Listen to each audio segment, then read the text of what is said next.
Hey Randy, are you home right now? I was wondering if you wouldn't mind checking something on my laptop for me. I was just curious if my USB was still in there or not. Can you look for me? Yeah, it's still here in the laptop. This is your USB that you use for work, right? Did you forget it today? I totally did, yeah. But I have some files from there that I really need to have with me to get some work done today. Oh, really? Well, shoot, that's too bad. You want me to come over and bring it to you? I'm not working today, so I could do that if you wanted me to. No, you don't have to worry about doing that. But would you mind turning on my laptop and just seeing if the files I need are there in the first place? You want me to get on your laptop? Well, okay, but only if you're sure it's okay with you and you won't get in trouble with work. It'll be totally fine. I know that you're not trying to steal any company's secrets or anything like that. Sure thing. Just let me know when, please. Okay, I think I should be good now. Actually, it seems like there are several windows you left open here. What exactly am I looking for? Could you open up the browser and look for a file labeled for this month? If you open that, you should be able to see some designs and photos of the company newsletter, right? Okay, if you see all of that, go ahead and put it all together for me, okay? Wait, you want me to mess around with these files for you? Yeah, it's fine. You're doing me a favor, remember? And I just have too many things going on today and totally forgot that I had to have this done by the end of the month. But, Phil, I can't just do your job for you. This doesn't feel right. Oh, please, you worry too much. It's fine. It's not like there's any sensitive information or anything like that in there. Besides, I'm giving you permission right now. I understand that, but I just feel like this is your work and you should be the one doing this, right? Maybe you should just work on this after you come home today. I thought about doing that too, but it's just not going to work. The boss wants to take us all out drinking tonight, so I won't be home until quite late. Well, I'm sorry, but I can't do this for you. I literally don't even know how. Come on, I'm begging you here. You have to do this for me, please. It'll just be this one time. I really don't like this right now, Phil. But I know you can do it. I mean, don't you design work at your job anyways? I've seen some of your stuff and I know that you can handle a measly corporate newsletter. It's just, well, I feel like you've been doing this more and more often. What have I been doing more often? What do you mean by that? I mean, the way that you're asking for all of these favors from me, I feel like you're just asking me to do things that you don't want to do. You really think so? I do. In fact, the last time you had a business trip, you asked me to pack your bags for you. And every day you've asked me to prepare your work clothes too. Not to mention the fact that you'll buy new appliances and leave them in the box for me to figure out how to set up. If you really didn't know how to do some of this stuff, that might be another story. But even then, you should just be able to look it up. Wait a second, are you mad at me right now? You're the house husband. Those are clearly your job. Besides, my mom would always do that stuff for me without ever complaining. Okay, well, I'm not your mom, and I don't think you should expect me to treat you like I am. You know that I really don't like being told what to do or given orders. I'm not asking you to be my mom or anything like that, man. All I'm saying is that I think you shouldn't be complaining about helping me out so much. I don't understand what happened to you, Phil. You didn't have any problem doing things for yourself when we first got married. But lately I feel like you come to me for just about everything. Now you're literally asking me to do some of your own job for you? You can't just stand by and pretend like this is okay. Okay, fine. I promise that from now on, I'm going to try and do everything that I'm able to do on my own. But can you please just this once do this little Photoshop job for me? Then I promise to never ask you for anything ever again. I already said that the answer was no. This is your work and you should be the one to do it. Ugh, why do you always have to be so stubborn? I don't get why you're acting like this towards me. I'm not acting like anything. I'm just saying that I don't want to do your work for you. I really don't think I'm being too unfair right now. Besides, what if your bosses find out that you were asking me to do this stuff for you? Well, they won't find out, so that's not even going to be a problem for me. Can't you just do this one little favor, Randy? I'm sorry, Phil, but I can't and I won't. If you want, I can email those files to you and you can do them yourself. Okay, fine, whatever. I'll just go and do this all myself. Well, it was your job to begin with, so... And you don't even work full-time. And who are you to act all high and mighty towards me? I'm not trying to act high and mighty at all. But I work and take care of the house, remember? That's right. You're just a house husband and nothing more. That's why you ought to be taking care of me even more. Just whose money do you think it is that buys the food and pays for the roof over our heads, huh? Okay. If you really want to play this game, how about I ask who cooks that food and make sure what's under said roof is clean and livable? Doesn't matter because I'm the one who pays money for those things. You just do stuff with them after I've already paid. And I am so grateful that you have a job that can afford us all of these things. I really, truly am. But the fact of the matter is that we're married.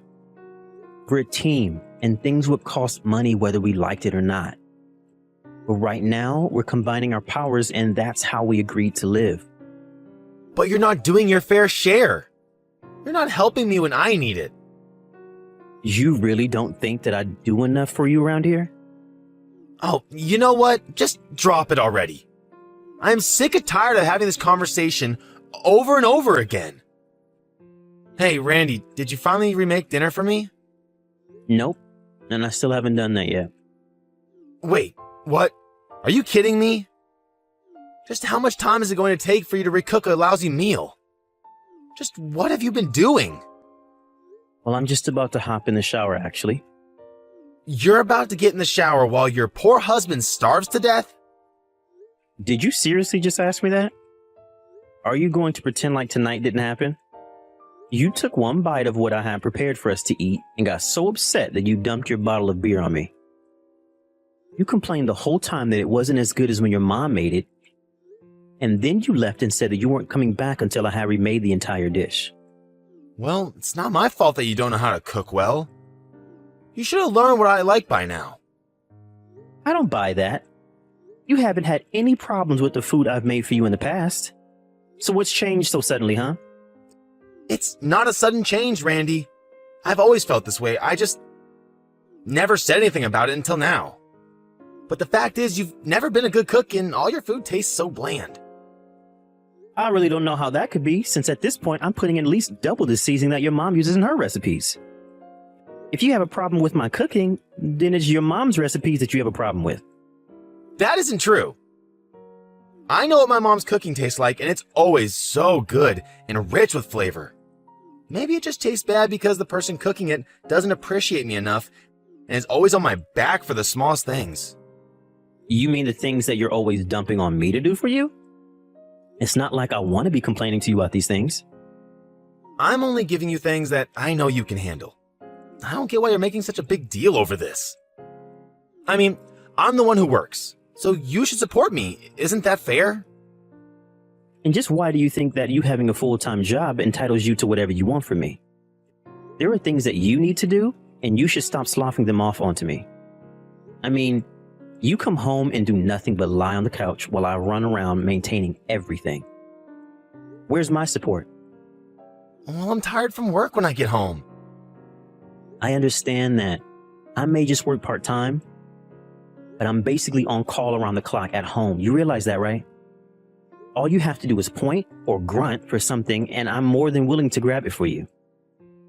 Even though you're more than capable of doing things yourself, you still have me to do every little thing for you. Oh, please. Don't even try to compare some little household chores to what I do. Honestly, how did you ever talk me into letting you be the house husband? Why do we have to repeat this conversation over and over again? For the last time, I am not your mother, and you have to stop treating me like her. Got it? You know what, Randy? I don't think you understand how married life is supposed to work. And just what is that supposed to mean? I mean that I work so that you can live, okay? You don't have any right to talk to me like this. Are you kidding me right now? What has gotten into you, Phil? I mean that you don't get to boss me around. I wear the pants in this relationship. You're acting just like the women that the other men in the office always complain about. So entitled and needy. I'm the one who feeds you. I'm the one who houses you. And you need to remember your place. So when I tell you to do something, you do it. Of all the... I literally don't even know what to say to that right now. You never used to be like this. Of course I have. I've just always held back what I wanted to say. But I can't do that anymore if you're going to act like this. Now, you get back in the kitchen, remake my dinner. If you don't, then this marriage is over. Hey Randy, I'm heading home now. Oh, really? Is that all you've got to say to me right now? I thought that I finally talked some sense into you last night, and now you're taking up an attitude with me again? I'm not doing anything like that at all, Phil. You better not be, for your sake. So, is dinner ready yet? I won't let it slide if the taste isn't perfect. Oh, don't worry. I'm already leaving. If you want dinner, how about you go and ask your mom to cook it for you? I'm sure she would love to dote on her son. I mean just that. I've packed up my bags and my parents are going to come and pick me up soon. Wait, hold on a second. What did you mean about my mom? Right. Well, I told your mom that I was going to be moving out, and she was actually overjoyed to hear that. She said that she wanted to move in with you right away and that she was going to cook for you every day from now on. So now you'll be able to enjoy her cooking and never have to suffer through my bland meals again. No, hold on. Why are you doing this? I don't get why you're leaving. You said so yourself, right? If I didn't want to do what you wanted me to do, then we would get a divorce, right? But I wasn't really serious about that. If you weren't serious about something like that, you shouldn't have said it in the first place. But you said so many terrible things that I just reached my limit and I called your mom over. Can you please just tell my mom to go back to her house? Where'd I go and do something like that? You know exactly why I don't want my mom here. If we're breaking up, I can't have my mom living with me and cramping my style. And I hate her food. But if I ever don't eat it, then she starts to cry and say that I hate her. But I don't understand. Up until now, you've been telling me that I should be more like your mother. You've been comparing my cooking to hers and say that I've been the one making mistakes. Well, that wasn't true. Which part of it wasn't true, Phil? Look, can you please just tell my mom to turn around and go back home? I'm just really tired from work and I don't have the energy to deal with her right now. I don't know. I've kind of told myself to never do anything you tell me to ever again. Anyways, I'm leaving my signed portion of the divorce papers on the kitchen table. You just need to sign in the highlighted parts and send them off.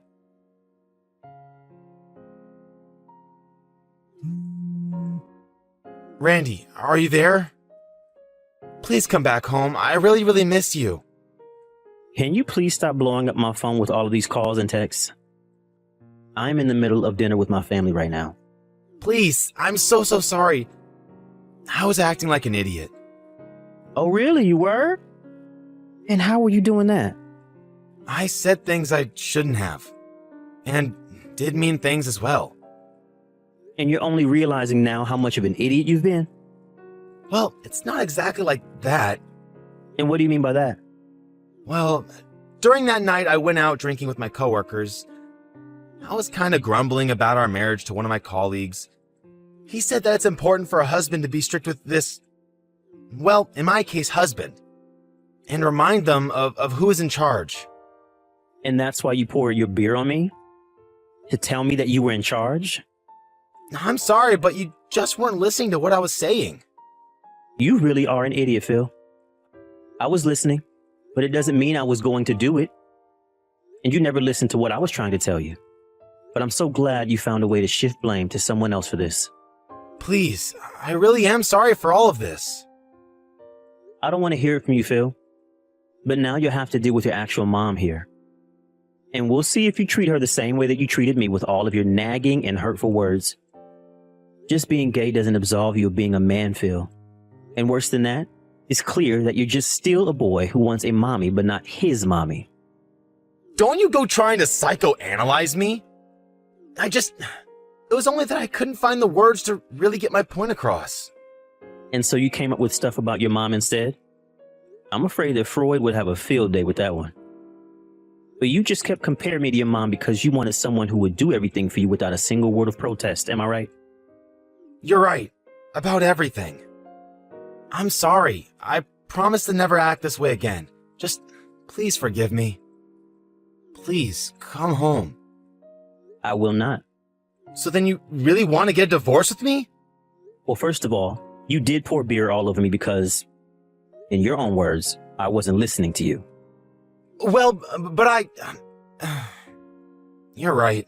I'm so sorry. Is that all you can say for yourself? Do you have no sense of shame for what you did?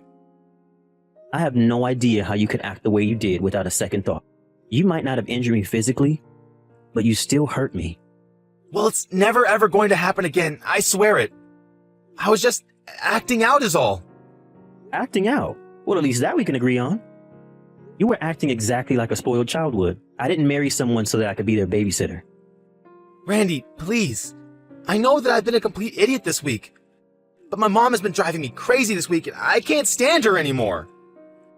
You were so much better to have around and I'm sorry for taking you for granted. So then you forgive me. You'll come home? You did, but I am not about to just forgive you for all of that. But why? I said that I'm sorry. I apologized, didn't I? I told you that you needed to start handling more of your own business. And yet any time I went against you, you were ready to put me down right away. Well, I have my limits and I have been pushed way past them. I've been doing a lot of thinking this week myself. But I need you. How am I supposed to live without you? I promise to never be mean to you ever again. Then just sign the divorce papers and send them off. That would be the nicest thing you could do for me. No, anything but that, please. I'm not going to look after you anymore. You want your mommy? Well, now she's living with you. I need a man who isn't afraid to take care of himself and his partner. Now, goodbye. After that, something snapped in Phil, and he finally agreed to sign the divorce papers. I actually never got along with Phil's mother, so when she heard we were splitting up, she was just overjoyed. I'll admit that when we first met, I thought that Phil being a mama's boy made him somewhat cute and vulnerable. Little did I realize that it was a cover for deeper personal issues that he had yet to work through. Even after the divorce, I still received texts from him begging me to save him from his mother, but I merely ignored them. It's true, Phil never cheated or hit me, but I knew that our marriage was never going to work out. Perhaps there's a lesson in here about being careful what you wish for, or not taking people for granted. But I think the most important lesson here is to not think that being more in touch with your feelings exempts you from being responsible for acting on them without thinking.